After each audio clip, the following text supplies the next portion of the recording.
umaga sa ating lahat. Ako nga po pala si Binibining Day Serasondina, isang estudyante mula sa Cebu Technological University, Daanbantayan Campus. At ako po ay estudyante mula sa kolehiyo ng edukasyon.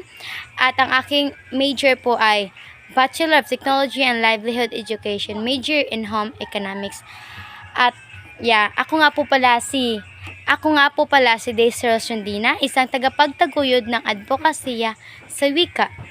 Naniwala ako na ang wika ay isang mahalagang bahagi ng ating kultura at identidad. Sa pamamagitan ng aking advokasya, nais kong ipagtaguyod ang pagpapahalaga ng wika sa kultura at ng ating bansa, at magbigay ng oportunidad para sa mga individual na matuto at magamit ng kanilang mga wika.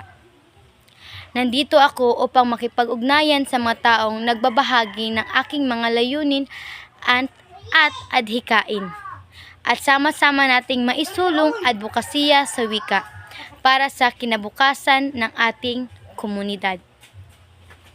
Ang aking advokasya sa wika ay may mahalagang papel sa pagtataguyod at pagpapanatili ng pagkakaiba-iba ng wika, pamana ng kultura at katarungan sa lipunan. Sa pamamagitan ng pagsuporta at sa mga karapatan sa wika at pagtataguyod ng multilingualismo, binibigyang kapangyarihan ng advokasya sa wika ang mga individual at komunidad na ipahayag ang kanilang mga sarili, panatilihin ang kanilang mga identidad sa kultura, at magkaroon ng akses sa mga oportunidad para sa pag-unlad ng lipunan at ekonomiya.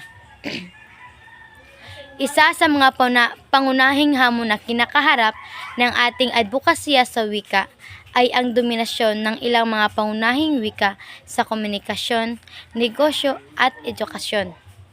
Maaring magdulot ito ng marhin ng mga minoridad na wika at kultura, at limitahan ang mga oportunidad para sa individual na hindi pakikipagsalita ng dominanteng wika.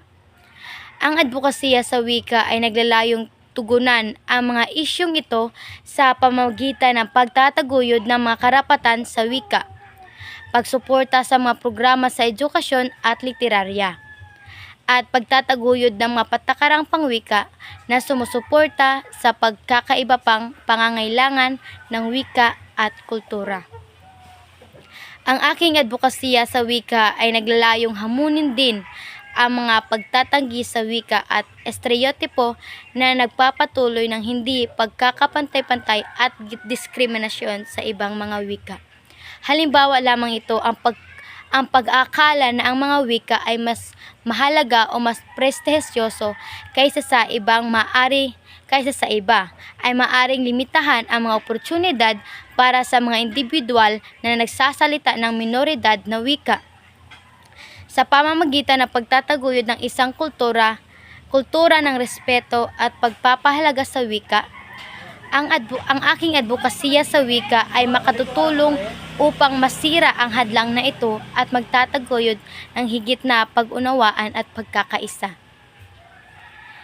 Bilang karagdagan sa pagtataguyod ng mga karapatan sa wika at paghamon ng mapagtatanggi sa wika, ang aking advokasya ay naglalayong suportahan din ang mga programa sa edukasyon at literarya.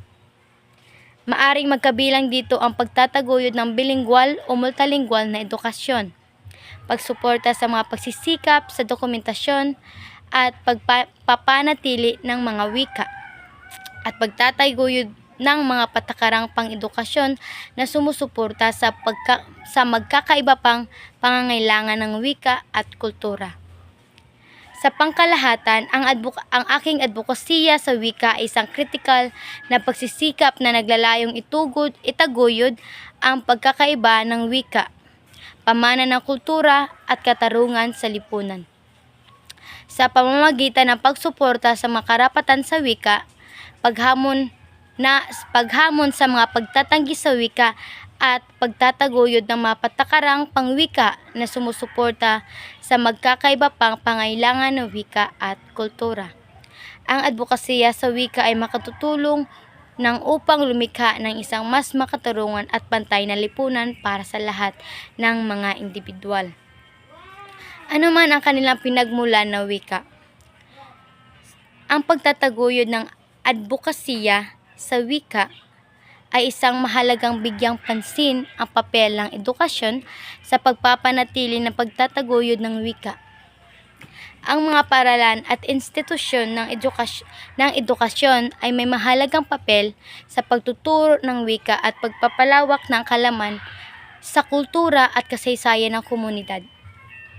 Sa pamamagitan ng pagsasama ng mga wika sa kurikulum, maaari nating mapanatili ang mga wika at kultura ng mga komunidad at maiwasan ang pagkawala ng mga ito.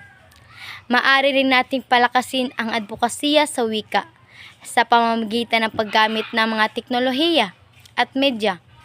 Sa pagtataguyod ng mga wika, ang mga platform ng social media at mga aplikasyon sa pag-aaral ng wika at mga websites ay nagtataguyod ng mga wika ay maaring gamitin natin upang mapalawak ang kaalaman at pagpapahalaga sa wika. Sa ganitong paraan, maaari nating abutin ang mas malawak na audience at makapagbigay ng mas maraming oportunidad para sa individual na matuto at magamit ang kanya-kanyang mga wika. Ang pagsulong sa wikang Filipino ay mahalaga para sa pagpapalawak ng kaalaman at pagpapahalaga sa ating kultura at identidad. Maaaring palakasin ang paggamit ng wikang Filipino sa mga paaralan at institusyon sa pamamagitan ng pagtuturo ng mga asignatura sa wikang Filipino. Maaari ding magkaroon ng mga programa at aktibidad na nagtaguyod sa paggamit ng wikang Filipino sa mga komunidad. Ang pagsuporta sa mga lokal na artista at panunulat na gumagamit ng wikang Filipino ay makakatulong din sa paglawak ng ating kaalaman at pagpapahalaga sa wika. Maaari ring gamitin ang mga teknolohiya katulad ng sinabi ko kanina na maaari din natin gamitin ang mga teknolohiya at aplikasyon at website upang matuto ng wikang Filipino at mapalawak ang kaalaman sa kultura. Ang pagdiriwang ng mga okasyon at pagdiriwang ng mga wika ay makakatulong din sa pagpapalawak ng kaalaman at pagpapahalaga sa kapwa.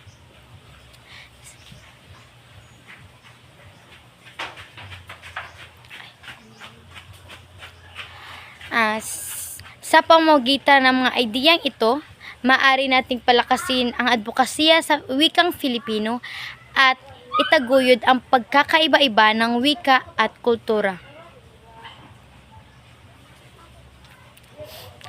Sa huli, ang adbokasya sa wika ay isang patuloy na proseso na nangangailangan ng sama-samang pagsisikap ng mga individual, komunidad at institusyon.